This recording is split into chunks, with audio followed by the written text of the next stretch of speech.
Chambliss, and I lost our baby in June of 2019. We were at youth camp at the time. Me and my husband are the Youth Alive directors for Arizona, and so we get to hang out at camps every time they come throughout that whole season. So it's a lot of fun. So excitedly, I got to drive myself down to our first appointment from camp, which is about an hour and a half drive from where we were. I get there and I'm excited to see and hear our baby for the first time. This is our second pregnancy, so I had high hopes. Healthy first pregnancy, no issues, no problem. And we get there and we can't hear the baby's heartbeat. So, of course, my doctor is torn between, hey, it could just be earlier than we expect, or you may be miscarrying. So as I'm driving back up to camp, I had a long hour and a half to process my thoughts and my emotions by myself, which is dangerous sometimes.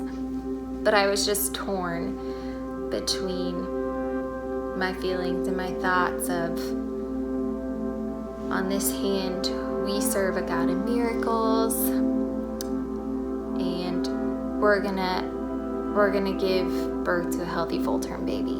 This was just a weird fluke situation. And on the other hand, I miscarried a baby. I just lost a baby. I remember feeling ashamed for feeling sad that I possibly just miscarried a baby, and I could just hear this voice telling me that, how dare you feel that way? You have a healthy, thriving baby boy on this earth. There are a lot of people out there who can't have one baby, and you have one healthy, perfect little boy. And so how dare you feel sad and grieve this? And I remember my friend calling me on the drive.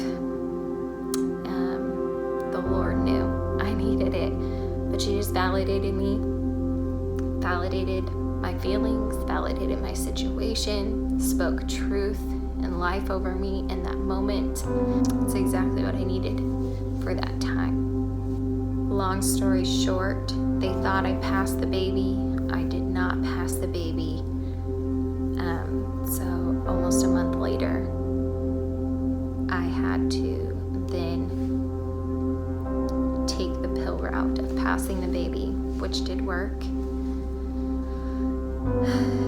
We did that. However, I may have passed the baby, but I wasn't passing all of the blood my body was producing from that. And so at the end of July, we had to end up getting a D&C to clean everything out.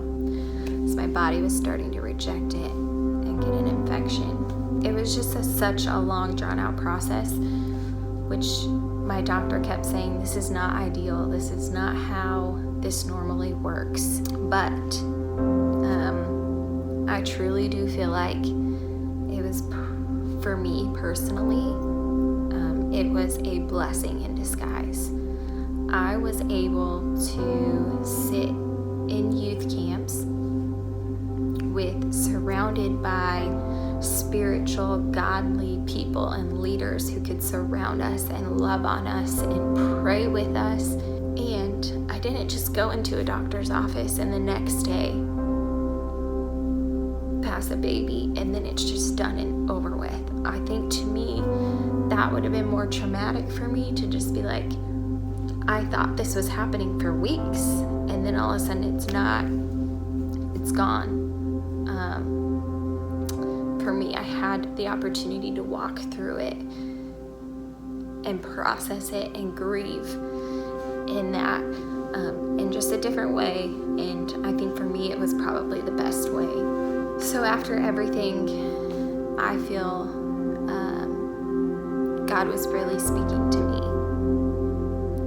Obviously, we were going to possibly try try again in the future, and just pray for healing over my body and pray for a new baby, that God would bless us with a new baby. And I remember this feeling of God was just trying to teach me almost contentment. I just felt, and I almost like heard him just say, like, what if I don't? Which, like, what? What if I don't, Brittany? What if I don't give you another baby? What if I've only called you to raise Oliver? Will you still love me? Will you still serve me? Will you still have faith in my goodness and my miracles? Will you still have faith? Will you still move on? And that was a hard pill to swallow for me. But of course, even if he doesn't, he's still a good God, and he's still my God, and of course I'll still serve him. But also, I do remember praying, because I wasn't going to give up, but I do remember praying for another baby. And I just remember Hannah and how she so desperately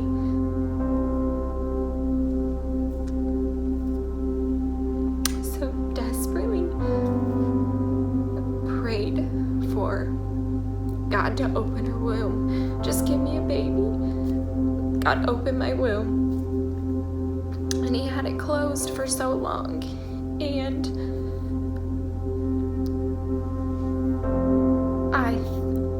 I believe he had it closed for so long because he didn't want her to just have any baby.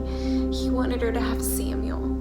And Samuel went on to serve God with all he had. And he went on to eventually find King David, basically. And through King David's bloodline came Jesus, the Savior of our world. And I was just so encouraged by that. And so I just kept praying, God, if it's your will, give us another baby, but don't just give us any other baby. God, give us a baby who is going to glorify you in all you do in ways that I can't even imagine or think is possible, that I may never know why you gifted us Milo until I get to heaven one day. But I just want to encourage you to never give up. Constantly wait on the Lord, because he is so good. And if you've lost a baby, there's hope, and it's okay to be sad. It's okay to grieve, and it's okay to process. And you are loved, and there's nothing wrong with you or your body. So, I love you. Thanks for listening to my story.